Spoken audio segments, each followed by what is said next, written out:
సజీవ సాక్షురాలుగా ఇవాళ మీ ముందు సాక్ష్యాన్ని పంచుకుంటానని. ఎందుకంటే సాక్ష్యం చెప్తున్నాము అంటే దానికి కారణం మన జీవితంలో దేవుడు చేసిన మేలు. దేవుడు మేలు చేస్తేనే మనకి సాక్ష్యాలు చెప్పుకునే భాగ్యాన్ని వస్తుంది. నేను చెప్పబోయే సాక్ష్యం నా జీవితంలో దేవుడు చేసిన మేలు ఏంటంటే, నేను ఇంటర్ ఫస్ట్ ఇయర్లో ఉన్నప్పుడు నాకు యాక్సిడెంట్ అవ్వడం వల్ల నా స్టడీ మొత్తం నేను కోల్పోయాను. ఫస్ట్ ఇయర్ మొత్తం నేను కాలేజ్కి వెళ్ళలేదు, చదువుకోలేదు. నాకు ఇంకో వారంలో ఫైనల్ ఎగ్జామ్స్ అనగా నేను వారం ముందు కాలేజ్కి వెళ్ళి చదువుకొని ఎగ్జామ్స్ రాసి ప్రతి ఒక్క సబ్జెక్ట్ని క్లియర్ చేసే ఆ తలాంత దేవుడు నాకు ఇచ్చినందుకు దాన్ని బట్టి నేను దేవుడికి వందనాలు చెప్తున్నాను. అలానే ఇంటర్ ఫస్ట్ ఇయర్ అయిపోయిన తర్వాత సెకండ్ ఇయర్ మేము నర్సరావుపేట నుంచి చిలుకలూరుపేట వచ్చేసి అలా సెకండ్ ఇయర్లో అంతట్లో దేవుడు నాకు తోడుగా ఉన్నందుకు నేను ఎంతగానో దేవుని స్తుతిస్తున్నాను. ఈ బీటెక్ విజ్ఞాన్స్ లారాకు వచ్చిన తర్వాత నా జీవితం అనేది చాలా మారింది.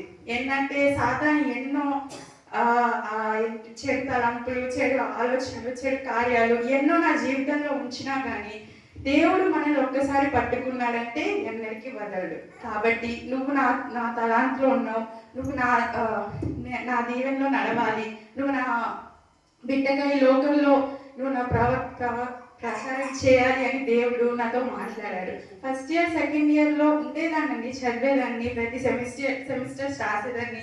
బట్ ఏంటంటే నా గోల్ ఏంటంటే నేను 9 పాయింట్స్ దాటాలనేది నా గోల్. సెమిస్టర్లో 10 పాయింట్స్కి ఉంటుంది, 9 పాయింట్స్ దాటాలనేది నా ఆశ. కానీ ఏంటి, నేను ప్రతి సెమిస్టర్కి కష్టపడేదాన్ని. మార్నింగ్ నుంచి నైట్ దాకా చదివి, మళ్ళీ తిని, మళ్ళీ నైట్ అంతా చదివి, మళ్ళీ నెక్స్ట్ డే చదివి, ఎగ్జామ్ ఇంకో 5 నిమిషాల్లో కూడా చదివేదాన్ని. మా ఫ్రెండ్స్ అనేవాళ్ళు ఎందుకంటే షో చేస్తున్నావు, చాలు వెళ్ళు పద రాసుకోపో అనేవాళ్ళు.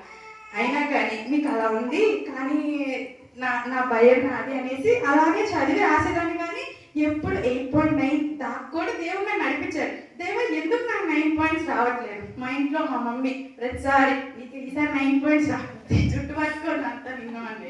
ప్రతిసారి అలాగే నా తప్పే ఉంది. ఇప్పుడు మా ఫ్రెండ్స్ అందరూ 9 పాయింట్స్ వస్తున్నాయి, నాకు రావట్లేదు. నేను ఎక్కడ మిస్టేక్ చేస్తున్నాను? వాళ్ళు రాసేది ఒకటి, నేను రాసేది ఒకటి, వాళ్ళ క్వశ్చన్ పేపర్ ఒకటి, నా క్వశ్చన్ పేపర్ ఒకటి.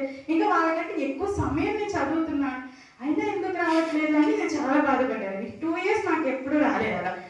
ఈ థర్డ్ ఇయర్ 3-1 సెమిస్టర్ ఎగ్జామ్స్ రాస్తున్న టైంలో మేము మా కాలేజ్లో క్రిస్మస్ ఈవెంట్ చేసాం.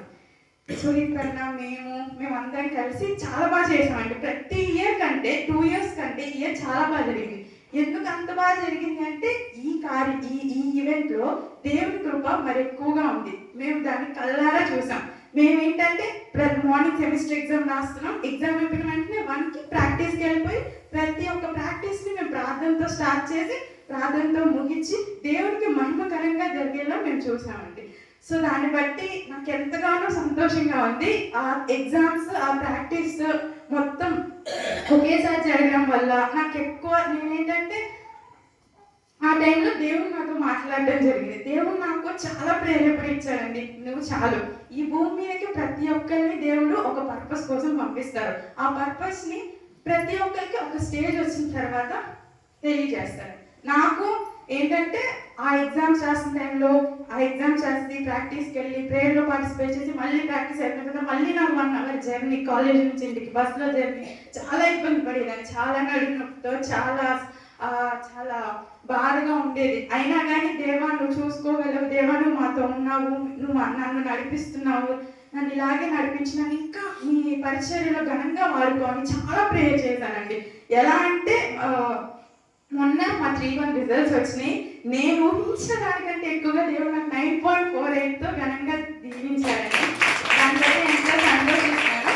నాకు అప్పుడు అర్థమైంది ఏంటంటే, చదువుతున్నా బట్ చదివినా నాకు 9 పాయింట్స్ చదవలేదంటే అక్కడ నేను దేవుడికి ప్రేయర్ చేయట్లేదు. దేవుడి ప్రణాళిక ఉంటే ఏదైనా జరిగిద్దని ఎంతో నమ్మాను.